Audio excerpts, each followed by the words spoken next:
So now that we've modified our drum track using Superior Drummer 2 and we've created a multi-channel output configuration, what I'd like to do at this point is start adding EZmix 2 to individual channels for each drum so we can manipulate the sounds even further. Go ahead and grab EZmix. We'll put it on the kick drum track. We'll go to the EZmix 1 library here within EZmix 2. Use the drums category and we'll go down to kick. We're going to use this kick basic 2.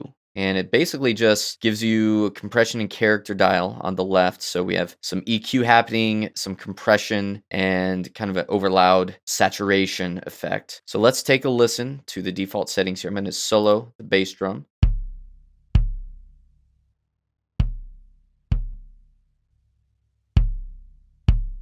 So it just livens up the kick drum a little bit. I'm actually going to turn it up a bit more. Go to about 70% here.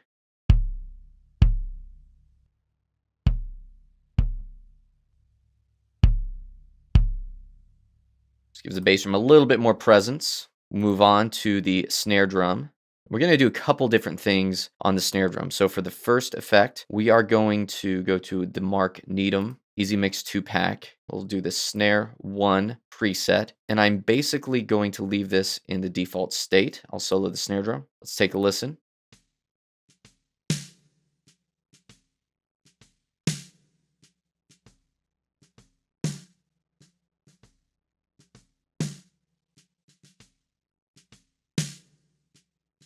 So brightens up the snare drum a bit, gives a little bit of reverb as well. And I'm actually going to add another effect. We're going to go into this Randy Staub, and we'll go down to snare fat. So we want to fatten up the snare drum a little bit. So we have a punch dial, which is some of the lower EQ. And a lot of times I'm going to dial back the compression just a little bit. And we'll pretty much use the default settings here. Let's take a listen.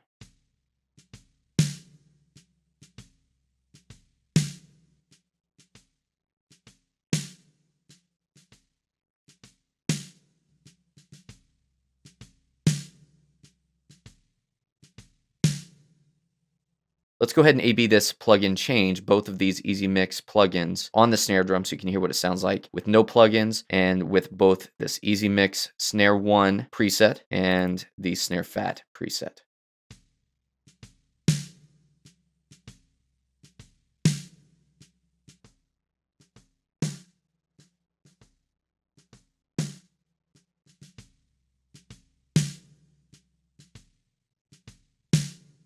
So it's a nice impact on the snare drum there. We'll move on to the hi-hat. We won't really do too much here, but we will still use an EZmix preset on the hi-hat. For this one, we're going to go down to the Neil Dorsman library, and we will choose hats 70s. I like a lot of these 70s presets. Now this is a very subtle effect, so I'll turn the dials a little bit, especially this crisp knob, which is going to adjust the higher frequency range.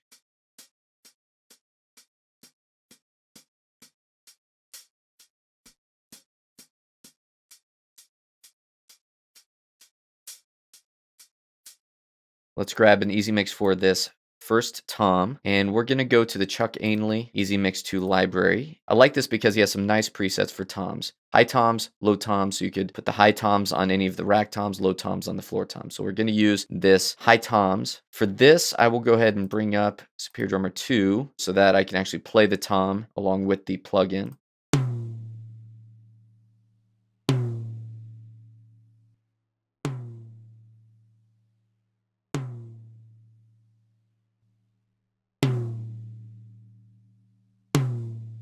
So it gives it some nice presence and a little bit more of a volume boost.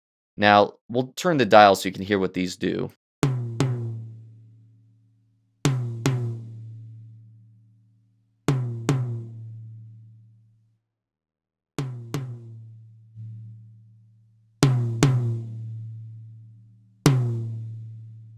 We're just going to go back to default settings and run with that. We'll grab EZmix 2 for the floor tom, go to Chuck Ainley, drums category. We'll use low toms, and again, we'll use the default settings here.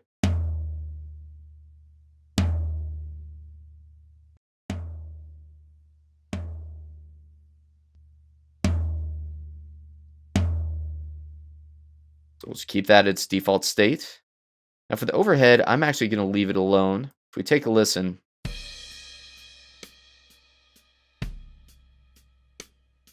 I think it sounds fine as it is, and I would rather adjust the room channel and the compression and reverb channels as well. So we'll skip the overhead. I'm going to grab EZmix, put it on the ambient channel. We're going to go to the EZmix 1 category, choose drums, and we'll go down to room. There's a few different room presets. We'll do this room basic 1.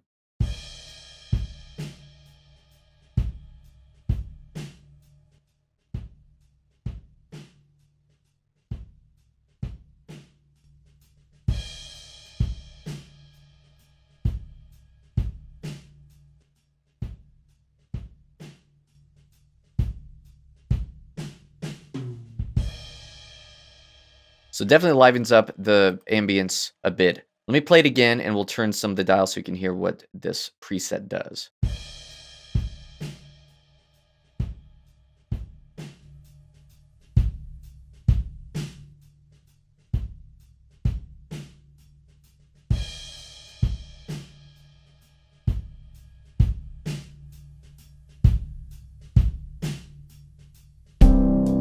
So if you want to go over the top, you really could, and really get some compression on your room channel and just liven it up a bit. We're going to go back to default settings, command clicking here on a Mac, and we'll use that setting on the room channel. Now, I'm actually going to do an additional EZmix instance on the ambient channel or the room channel. And here we're going to go to the EZmix 1 category. I want the transient shaper, and I really like using the transient shaper on the room channels because you can add attack, pull back attack, add sustain, or pull back the sustain. So basically you can make the room channel sound like it's kind of compressed by subduing the attack. You can also make it sound bigger by adding sustain. So what I'm actually going to do is pull back the attack just a little bit, and we're going to push the sustain pretty high.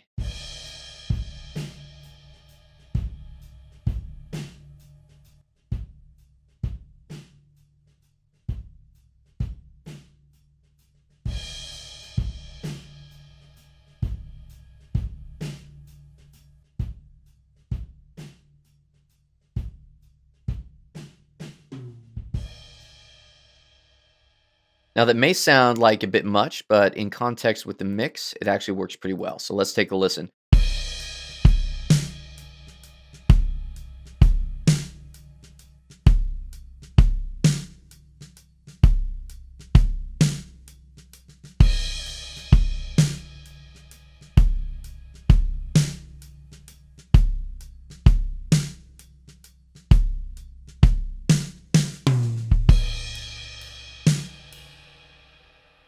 So within the mix, it actually has a nice effect. Again, just makes the room sound a little bit bigger. So now let's add an effect to the compressed channel. If we take a listen to the compressed channel by itself, well, here there's already some compression going on, but I want to enhance that compression.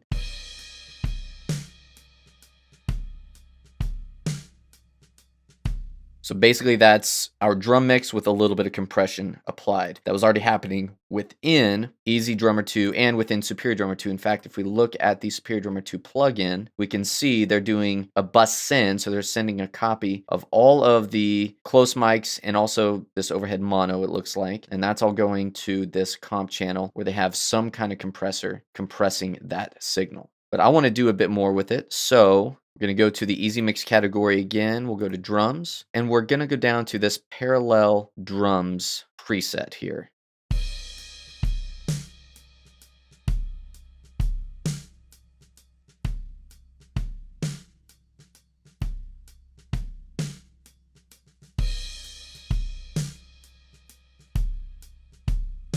So I like what it does with EQ, adds a little bit more compression. I'm actually going to boost it, go up to about between 70 and 75%. And let's take a listen to what that does.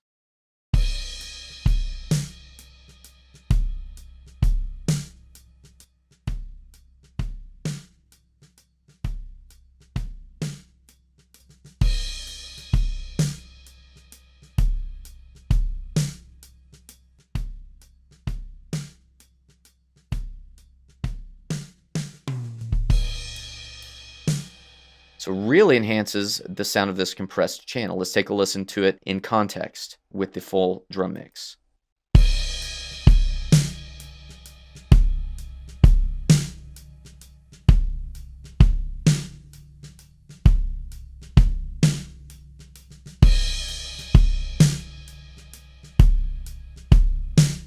So that really beefs up the sound of our drums. So now with all of these effects, let's take a listen to our drum mix.